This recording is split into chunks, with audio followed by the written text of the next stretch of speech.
لیکن بات یہ ہے کہ آپ کے ناک کے نیچے سے آپ کے وزیر اعظم کی کرسی پہ موجود ہونے کے باوجود آپ کی پوری پارٹی آپ کے ریت کی طرح کھسک گئی ہے، نکل گئی ہے ہاتھوں سے. تو آپ کس کو الزام دے رہے ہیں؟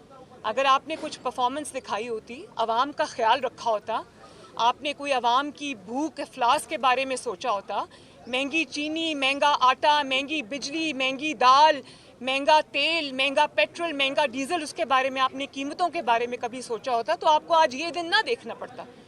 اور بات یہ ہے کہ کبھی آپ ان کو کہتے ہیں، اپنے ممبران کو آپ کہتے ہیں کہ بک گئے. میں یہ پوچھنا چاہتی ہوں، اور آپ وہ کہتے ہیں کہ ہم نے خریدے ہیں. بھئی جو پہلے ہی پارٹی سے نکلنے کو خریدا تو اس کو جاتا ہے، جس کے بارے میں کوئی ہو کہ وہ ابھی ڈیسائیڈ نہیں کر پا رہا، جو پہلے اپنا مائنڈ بنا کے بیٹھے ہوئے ہیں، جو آپ کے وزیر اعظم ہوتے ہوئے آپ کو چھوڑ کے جا رہے ہیں، ان کو خریدنے کی کیا ضرورت ہے؟ تو یہ اگر آپ کو آئینے میں اپنا چہرہ نظر نہیں آتا تو میں آپ کو آپ کا چہرہ دکھا دیتی ہوں. ابھی سینٹ کے الیکشنز کو کوئی زیادہ وقت نہیں گزرا، کس طرح آپ نے اپنی مائنورٹی کو میجورٹی میں بدلا. سینٹ میں اپوزیشن کی میجورٹی تھی، آپ کی مائنورٹی تھی. کس طرح آپ سینٹ میں جیت گئے؟ اس وقت کیا کیا تھا آپ نے؟ ذرا کائنڈلی بتائیں. اس وقت کیا خرید و فروخت کی تھی، یا آپ نے اس وقت کوئی پریشرائز کیا تھا اپنے ممبران کو اور اپوزیشن کے ممبران کو، یا اس وقت آپ نے ہارس ٹریڈنگ کی تھی؟ اور اگر وہ اس وقت جائز تھی تو آج آپ کو کیا ایشو ہو رہا ہے؟ اور آپ کبھی ان کو کہہ رہے ہیں کہ یہ لوگ بک گئے، کبھی وہ ان کو لوٹے کہہ رہے ہیں، کبھی کچھ کہہ رہے ہیں، اور ساتھ ہی آپ ایک ان کو کہتے ہیں کہ آ جاؤ میں معاف کر دوں گا. تو آپ ہاتھ جوڑ رہے ہیں ان کے سامنے. وہ آپ کو دیکھیں، وہ جتنے بھی پولیٹیکل لوگ ہوتے ہیں، چاہے وہ ایم این ایز ہوں، ایم پی ایز ہوں، ان کو اپنا پولیٹیکل فیوچر دیکھنا پڑتا ہے. اور میں کبھی کبھی قدرت پہ حیران ہوتی ہوں، اللہ تعالیٰ کے جو کام ہے اس پہ حیران بھی ہوتی ہوں. جس نواز شریف کو آپ نے کہا کہ اس کی سیاست ختم ہو گئی، اس کو آپ نے جیلوں میں ڈالا، آپ نے اس کی بیٹی کو جیلوں میں ڈالا، اس کی پوری جماعت کو جیلوں میں ڈالا، سزائے موت کی چکیوں میں آپ نے ڈالا، اور آج اسی نواز شریف نے باہر بیٹھ کے آپ کے گھر میں گھس کے آپ کو مارا ہے. تو یہ جو آپ کو یہ جو عبرت کا نشان آج آپ بنے ہوئے ہیں، آپ کو آج ایک ایک دو دو سیٹس والوں کے گھر کے پاس جا کے ان کے در پہ حاضری دینی پڑ رہی ہے. تو مجھے وہ وقت بھی یاد آتا ہے جب کوئٹہ میں ہزارہ برادری لاشیں رکھ کے اپنے سامنے بیٹھی ہوئی تھی اور آپ کو آواز دے رہی تھی. آپ ان کے حکمران تھے، جعلی صحیح لیکن آپ ان کے حکمران تھے. میں وہاں گئی، میں نے دیکھا پورے خاندان اجڑ گئے تھے، دفنانے والے کوئی نہیں بچے تھے. وہ لاشیں آگے رکھ کے آپ کو بلا رہے تھے اور آپ کہہ رہے تھے کہ میں لاشوں سے بلیک میل نہیں ہوں گا. مری میں لوگ منو برف تلے دب گئے، کوئی نہیں پہنچا ان کی حالت زار پوچھنے کے لیے، عوام کو دیکھنے کے لیے. تو یہ تو آپ کا حال تھا، تو آپ تو بلیک میل نہیں ہوتے تھے. آج آپ ایک ایک دو دو سیٹس والوں کے در پہ جب میں آپ کو سر جھکاتے دیکھتی ہوں تو مجھے بڑا اللہ تعالیٰ کا خوف آتا ہے. آپ آج مکافات عمل کا شکار ہوئے، کسی سازش کا شکار نہیں ہوئے. اپنے تکبر کا، اپنے غرور کا، اپنے بڑے بولوں کا شکار ہوئے. اور پھر آپ کہتے ہیں کہ آپ کے خلاف انٹرنیشنل سازش ہوئی ہے. میں آپ سے یہ پوچھنا چاہتی ہوں کہ کسی ملک کو آپ کے خلاف سازش کرنے کی ضرورت نہیں ہے، آپ خود ہی اپنے لیے کافی ہیں. مجھے پہلے یہ بتائیں کہ اب آپ کو آج یاد آ گیا کہ انٹرنیشنل سازش ہو رہی ہے آپ کے خلاف، اور دوسرے ملک انوالوڈ ہیں آپ کے خلاف سازش کرنے میں، اور آپ کہتے ہیں کہ ہم خود مختار ہیں. کل آپ نے بھارت کی تعریف بھی کی، خود مختاری کی، اور میں کیونکہ خود مختار ہوں، میری خود مختار ایک فارن پالیسی ہے تو اس کی سزا مجھے ملی ہے. تو میں آپ کو آئینہ دکھانا چاہتی ہوں اور میں آپ سے یہ پوچھنا چاہتی ہوں کہ ابھی کچھ دیر پہلے تو آپ بائیڈن صاحب کی کال کا انتظار کر رہے تھے اور پوری کوششیں کر رہے تھے کہ وہ کسی طرح آپ کو کال کر لیں، اور وہ کال جب نہیں آئی تو آپ کو خود مختاری یاد آ گئی. ابھی چند مہینے پہلے کی بات ہے کہ جب آپ امریکہ گئے تھے، وہاں سے واپسی پہ جب آپ کشمیر کا سودا کر آئے تھے تو آپ کہہ رہے تھے کہ مجھے آج ایسے لگ رہا ہے کہ میں ورلڈ کپ جیت کے آیا ہوں. تو اس وقت آپ کی خود مختاری کہاں سو رہی تھی؟ تو کسی کو آپ کے خلاف سازش کرنے کی ضرورت نہیں ہے. اور یہ جو سازش والا پروپیگنڈا ہے نا، یہ آپ نہ کریں. لوگ ہنستے ہیں آپ کے اوپر، آپ کی نا اہلی، آپ کی نا لائکی، آپ کی نا سمجھی، آپ کی نا عاقبت اندیشی کی وجہ سے پاکستان نے آج ہر ملک جو ہے وہ اس کو آپ نے ناراض کر دیا. پاکستان کے دوست ممالک جو ہسٹوریکلی آپ کے دوست رہے ہیں آج وہ بھی آپ سے ناراض بیٹھے کیونکہ آپ کو پتہ ہی نہیں ہے کہ ملک کس طرح چلایا جاتا ہے, فارن پالیسی کس چیز کا نام ہے, اور کس طرح آپ نے ایک ایک گن کے میں آپ کو گنوا سکتی ہوں کس طرح آپ نے تعلقات خراب کیے ہیں. دوسرے ملکوں نے آپ کو تحائف دیے, آپ ان کو جا کر 5 ملین ریال میں بیچ آئے, تو آپ پاکستان کی کیا تصویر لوگوں کے سامنے پیش کر رہے ہیں. اور آج اگر آپ اپنی ناکامی, نالائکی, نا عاقبت اندیشی کو اگر آپ سازش کا نام دیں گے تو دنیا ہنسے گی آپ. مریم صاحبہ, آپ کے ایک وزیر داخلہ تھے چوہے نثار علی خان, وہ بنی گالہ پہنچے اور کہا یہ جا رہا ہے کہ نون لیگ کے بعض ایم پی ایز ان کے ہاتھ میں ہیں. پنجاب کی صورتحال کیا ہے؟ اس کے بعد میرا سوال. بڑی مزے کا خیز بات ہے. اور سوال جی. اچھا میم, آپ نے اسی جگہ کھڑے ہو کر یہ کہا تھا کہ پاکستان کے اندر ووٹ آف نو کنسیڈنسی موومنٹ ہوتی ہے, وہ بغیر کسی مدد کے کامیاب نہیں ہوتی, مدد کے بغیر نہیں لاتی. اور آج جو تحریک خاتون جماعت پیش کی گئی ہے, کیا یہ بغیر کسی کی مدد کی آئی ہے؟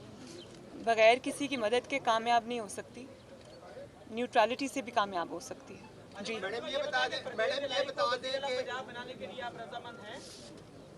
یہ تو اب ڈیسیجن صرف میرا تو نہیں ہے, یہ تو سب بیٹھیں گے, اپوزیشن پارٹیز بیٹھیں گی. نواز شریف صاحب, شہباز شریف صاحب جو کہ ہماری جماعت کے صدر ہیں, یہ سب کے ساتھ مل کے یہ فیصلے ہوں گے انشاءاللہ جلدی آئیں گے. میڈم یہ بتا دیں ایسے وقت میں آپ عدم اعتماد کی تحریک لا رہے ہیں جب حکومت اپنی اہلی کی وجہ سے سب کچھ کھو بیٹھتی ہے, تو کیا وجہ کہ کیا کسی طریقے عدم اعتماد لا کر آپ عمران خان کو سیاسی شہید تو نہیں کر رہے, اور نیوز پہ طلعت حسین صاحب کے پروگرام کی وجہ سے ان کی بندش بھی شروع کر دی ہے. اس میں دیکھیے بندش یہ اس طرح سے لوگوں کو چپ کرانے کے, زبردستی ڈرانے دھمکانے کے تو دن گئے. اب تو عمران خان صاحب کے حساب کتاب کا اور ان کی بندش کا وقت ہے, اب تو اس کی خیر منانی چاہیے. دوسرا جو آپ نے سوال کیا, دیکھیں 4 سال بہت ہوتے ہیں پرفارمنس دکھانے کے لیے, اور اگر آپ یہ سمجھتے ہیں, آپ اس دن تقریر میں عمران خان صاحب کو سن رہی تھی, وہ یہ کہہ رہے تھے کہ احمقانہ باتیں آج کل وہ کرتے ہیں, اور ایک ایک بات سے ان کا ڈیفیٹسٹ مائنڈ سیٹ جو ہے وہ جھلکتا ہے, اور ان کی جو تقاریر ہیں وہ ایک ہارے ہوئے شخص کی تقریر ہوتی ہے. اس میں کبھی وہ مذہب کارڈ استعمال کرتے ہیں, کبھی سازش کارڈ استعمال کرتے ہیں, کبھی وہ کرپشن کارڈ استعمال کرتے ہیں. تو ان کو یہ پتہ ہونا چاہیے کہ عوام نے ان کو ریڈ کارڈ دکھا دیا ہے, اب ان کے حساب دینے کا وقت ہے, اب ان کے الزام لگانے کا وقت نہیں ہے. اور جو بات آپ نے کی کہ دیکھیں اگر وہ یہ سمجھتے ہیں کہ ان کو شہید ہونے کا موقع مل جائے گا, تو وہ جو عوام کے نمائندے ہوتے ہیں انہوں نے عوام کی خدمت کی ہوتی ہے. مجھے بھی ابھی بھی وہ وقت یاد آتا ہے جب کبھی کہا کرتے تھے کہ نواز شریف کی سیاست ختم ہو گئی, لیکن آج صرف 4 سال کے بعد, پونے 4 سال کے بعد آج عوام نواز شریف کو آواز دے رہی ہے. آج نواز شریف کی الحمدللہ جماعت چٹان کی طرح کھڑی ہے, ایک شخص نہیں ٹوٹا نواز شریف صاحب کی جماعت سے.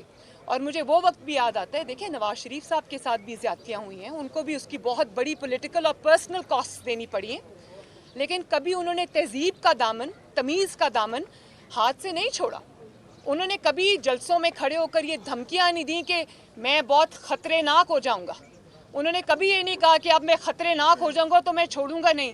اور مجھے پتہ ہے کہ یہ دھمکیاں وہ اپوزیشن کو نہیں دے رہے, کیونکہ اپوزیشن نے تو ان کا عتاب جو ہے, ان کا جو ظلم ہے, ان کے مظالم ہے, ان کو 4 سال برداشت کیا ہے, پھر بھی کھڑے رہے. یہ دھمکیاں وہ کسی اور کو سنا رہے ہیں. آپ سمجھتی ہیں عمران خان کمزور ہو گیا؟ اور دوسری بات یہ کہ کوئی ان کو یہ سمجھانے والا بھی نہیں ہے کہ گریس انڈر پریشر کیا ہوتی ہے. مطلب ہم بھی انہی مرحلوں سے گزر کر آئے ہیں, لیکن کبھی گالم گلوچ نہیں کی, کبھی زبان درازی نہیں کی, کبھی بازاری زبان استعمال نہیں کی, کبھی بہتان نہیں لگایا, اصول پر بات کی ہے, فیکٹس پہ بات کی ہے. اور آپ جب تقریر کرنے کھڑے ہوتے ہیں تو آپ مذہب کا نام لیتے ہیں, کبھی آپ نے ریاست مدینہ کا نام لیا اور آپ نے عوام کے اوپر بدترین مظالم ڈھائے, اور اب آپ کہتے ہیں کہ امر بالمعروف. امر بالمعروف کا مطلب ہے کہ نیکی کا حکم دو اور نہیں عن المنکر کہ آپ برائی سے روکو. تو آپ نے جو اپنے جلسے کا نام رکھا ہے امر بالمعروف، تو میں آپ سے یہ پوچھنا چاہتی ہوں کہ آپ کون سی نیکی ہے، کون سی اچھائی ہے جس کا حکم دے رہے ہیں لوگوں کو؟ کیا آپ لوگوں کو یہ بتا رہے ہیں کہ آپ نے جو آٹے کی قیمتیں، چینی کی قیمتیں، ڈیزل کی قیمتیں، پیٹرول کی قیمتیں، تیل کی قیمتیں، سبزیوں کی قیمتیں، دال کی قیمتیں، دوائیوں کی قیمتیں آپ نے آسمان پر پہنچا دی ہیں، تو کیا اس اچھائی میں آپ کا ساتھ دیں؟ یا آپ کھڑے ہو کر جب جلسوں میں بدتمیزی کرتے ہیں، بد تہذیبی کرتے ہیں، اپنے مخالفین کو نام لے لے کے بلاتے ہیں؟ کبھی مولانا فضل الرحمان صاحب ایک سینئر سیاستدان ہیں، آپ ان کے مخالف بات کر سکتے ہیں، ان کے خلاف بات کر سکتے ہیں، آپ ان کے اوپر سیاسی بات کر سکتے ہیں، لیکن جس طرح آپ کھڑے ہو کر القابات سے نوازتے ہیں تو آپ کو وہ حدیث نہیں پتہ؟ ایک حدیث یہ بھی ہے، یا کنوینینٹلی آپ نے وہ چیز یاد، مذہب کے لبادے میں اپنی بدتمیزی کو اڑانا ہے، تو وہ بھی ایک حدیث ہے کہ نام لوگوں کے نام رکھنے سے اور ان کو القابات سے نوازنے سے منع کیا ہے، تو وہ آپ کنوینینٹلی بھول جاتے ہیں۔ بلاول کو آپ کہتے ہیں کہ اس کی اردو اچھی نہیں، اس کی آپ نقلیں اتارتے ہیں، مسخرے لگتے ہیں آپ جب یہ کام کرتے ہیں، تو کیا لامحالہ آپ کے دماغ میں یہ بات نہیں آتی کہ جو شخص یہ بھی صلی اللہ علیہ وسلم نہیں کہہ سکتا، جو شخص روحانیت کو روحانیت کہتا ہے، جو شخص خاتم النبیین اپنے حلف میں نہیں کہہ سکتا، اس کو کیا یہ حق حاصل ہے کہ وہ دوسروں پہ تنقید کرے؟ بلکہ جو آپ نے کلچر بدتمیزی کا، بد تہذیبی کا پاکستان کے اندر انٹروڈیوس کر دیا ہے، میں بطور ماں اپنی پاکستان کی ماؤں سے یہ گزارش کرتی ہوں کہ آج کل جب ایک ذہنی توازن خراب شخص اگر ٹی وی پر آ کر بدتمیزی کرتا ہے اور بدتمیزی کی ترغیب دیتا ہے، تو اپنے بچوں کو کائنڈلی وہاں سے اٹھا دیا کریں کہ ہم نہیں چاہتے کہ ہمارے بچوں کے اندر یہ کلچر جو ہے وہ صلاحیت کرے۔ میم یہ بتائیے کہ تحریک انصاف سیاسی اداروں کے خلاف آج کل پروپیگنڈا کر رہا ہے، اس پر آپ کیا کہیں گے؟ دیکھیں، میں نے پہلے بھی اس بات کا جواب دے دیا ہے، میں ایک دفعہ پھر سے جواب دے دیتی ہوں کہ اگر نیوٹرل کا مطلب یہ ہے کہ آپ کی اب مدد کو کوئی نہیں آ رہا، اور نیوٹرل کا آپ یہ مطلب نکال رہے ہیں کہ وہ سب آپ کو آ کے بچائیں، تو دیکھیں نیوٹرل ہونے کا مطلب اسی کی جدوجہد ہم نے بھی کی ہے، اور ہر آئین پسند شہری، آئین ایک پاکستان کا آئین ہے، اس کی پاسداری ضروری ہے، اور اگر اس کی پاسداری کرنا کوئی کر رہا ہے تو یہ اچھی بات ہے، اس کو تو ویلکم کرنا چاہیے، اسی کے لیے تو ہم نے اسٹرگل کی ہے۔ تو میں آپ کو پہلے بتا چکی ہوں کہ یہ جو گالم گلوچ آج کل آپ سوشل میڈیا پہ بھی دیکھ رہے ہیں، تہذیب کے دائرے میں رہ کے بات کریں، گالم گلوچ نہیں۔ ہم کیا کچھ نہیں برداشت کر کے آئے؟ کبھی نواز شریف صاحب کو آپ نے دیکھا ہے کہ اسٹیج پہ چڑھ کے وہ کسی کو مائک پکڑ کے دھمکیاں دیں کہ میں چھوڑوں گا نہیں، میں خطرے ناک ہو گیا ہوں، تو اور میں جب آؤں گا تو میں اور زیادہ میں اندر بھائی تم کون سا ایسا کام ہے جو تم نہیں کر سکے؟ کر چکے ہو تم یہ سب کام، اسی وجہ سے تمہارا آج یہ حال ہوا ہے، یہ مت بھولو۔ تو گالم گلوچ سے نہیں، تہذیب سے، تمیز سے بات کرو، بازاری زبان استعمال مت کرو۔ میڈم یہ بتا دیں، میرا سوال کہ یہ تبدیلی لانے والے والوں کا بھی حساب ہوگا جہاں وہاں کھڑا ہوگا، یا صرف عمران خان کا حساب ہوگا؟ یہ تو اللہ تعالیٰ بتا سکتا ہے۔ دیکھیں، میں نے آپ کو پہلے بتایا ہے کہ جو 3 سال میں 4 سال میں ہو گیا ہے، اس کو کہتے ہیں عبرت کا نشان، جنہوں نے اسے لایا تھا اور جو وقت نے، جو قدرت نے، جو میں یہی کہوں گی کہ اتنے آپ کے چہرے پہ ایسے ایسے تھپڑ پڑے کہ آپ بات کرنے کے قابل نہیں رہے۔ میڈم صاحب آپ سمجھتے ہیں کہ موکل کمزور پڑ چکے ہیں اور روحانی سایہ بھی ختم ہو گیا ہے؟ دعوے کے جو اب ہمیں اپوزیشن کا اس وقت اتحاد نظر آ رہا ہے، یہ شارٹ ٹرم ہے یا لانگ ٹرم چلے گا؟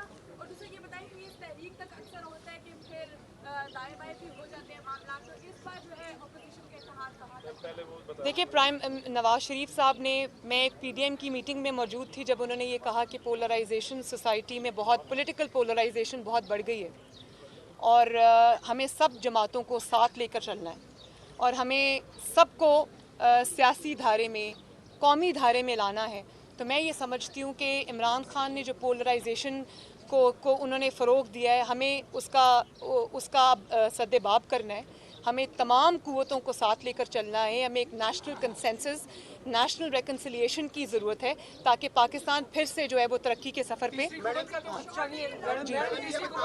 یہ بتا دیں کہ کیونکہ الیکشن کا یہ دور شروع ہو جائے گا، اگلی وزیر اعظم کس کو، راول بھٹو یا کوئی نیا چہرہ؟ اور یہ اتحاد کا بھی بتا دیں کہ شارٹ ٹرم ہے یا لانگ ٹرم ہے، کیونکہ